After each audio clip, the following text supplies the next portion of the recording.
Hey everyone, welcome back to the channel. Today we are tackling a practical problem. Determine if two events have conflict. Okay, so let's understand the problem. You are given two arrays of strings that represent two inclusive events that happen on the same day. So event 1 and event 2, and each event has a start time and end time. Okay, event times are valid 24 hours format in the form of hours colon minute. A conflict happens when two events have some non-empty intersection. That is, some amount is common to both events. Okay, and we have to return true if there is a conflict between two events, otherwise return false. So let's take few examples. So in example 1, we have event 1 which starts at 1:15 and ends at 2, and event 2 starts at 2 and ends at 3.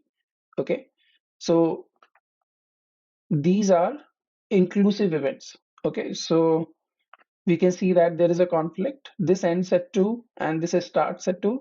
So output is true. The two events intersect at the time 2. Now in example 2, the event 1 starts at 1, ends at 2, and event 2 starts at 1:20 and ends at 3. So event 2 starts well before event 1 ends. So there is a conflict. So return true.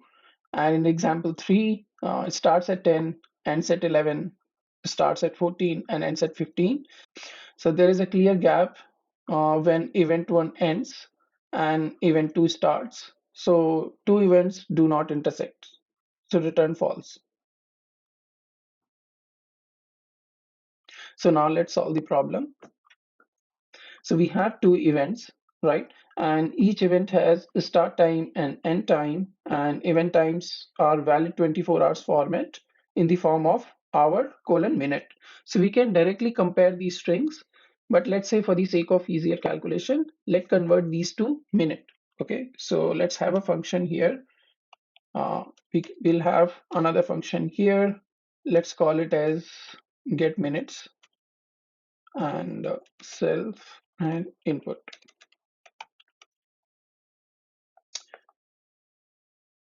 So first we'll split the hours and minute. So let's say temp input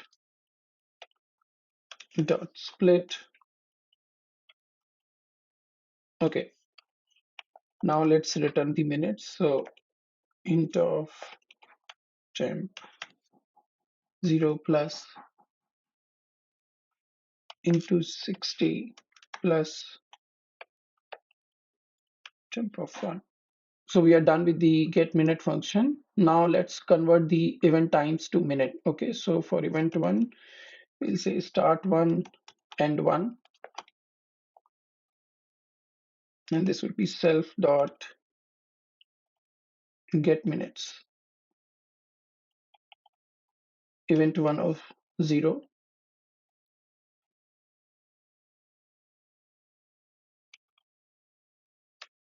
1. And similarly for event 2, let's start 2, end 2, event 2, event 2. Okay, so now we have the minutes.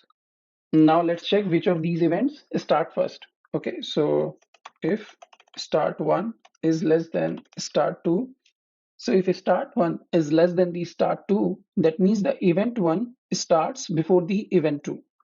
So in that case, we will compare the end time of event 1 with the start time of the event 2. So return start 2 is less than equal to end 1. Okay, so if second event starts before the first event ends, there is a conflict. Okay, else, so here event 1 starts before the event 2. So in else case, the event 2 starts before the event 1.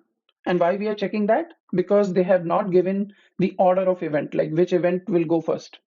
Okay, so in else case, we will return start 1 is less than equal to end 2.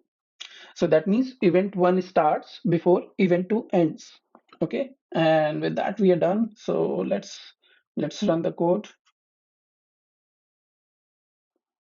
Okay, so all three test cases passed. Now let's submit it.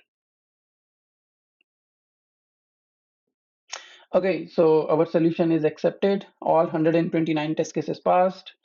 Runtime is 0 millisecond, and we are beating 100% of submissions. Okay, and with that, we are done. If you have found this video helpful, please like it and subscribe to our channel for more algorithm tutorials. Also, drop a comment if you have a different solution or questions. I'll see you in the next one. Bye bye. Take care.